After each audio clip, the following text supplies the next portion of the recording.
Welcome to new TV Telugu. Telangana Bhubharati act 2025 ఆవిష్కరణకు ముహూర్తం fix అయింది. ఈ నెల 14వ తేదీన ముఖ్యమంత్రి రేవంత్ రెడ్డి చేతుల మీదుగా దీనిని ప్రారంభించేందుకు అధికారులు ఏర్పాట్లు చేసినట్లుగా తెలుస్తోంది.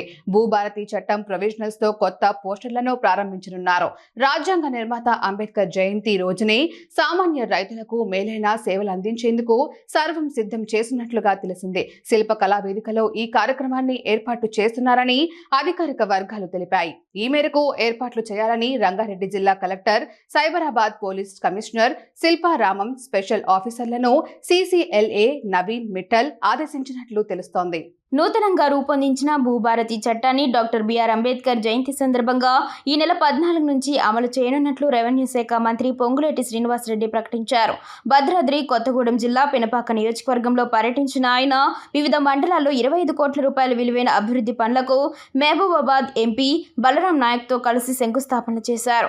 ఈ సందర్భంగా మనుగూరులోని ఎమ్మెల్యే క్యాంప్ కార్యాలయంలో మంత్రి మాట్లాడుతూ గత ప్రభుత్వం అమలు చేసిన ధోరణిని బంగాళాఖాతంలో కలిపి రైతులకు మేలు చేసేలా భూభారతి చట్టాన్ని తీసుకొస్తున్నామని తెలిపారు. హైదరాబాద్ లోని శిల్పకళా వేదికలో ఈ నెల 14న అంబేద్కర్ జయంతి సందర్భంగా CM Revanth Reddy, deputy CM Mallu Bhatti Vikramarka Bhubharati చట్టాన్ని ప్రారంభిస్తారని తెలిపారు.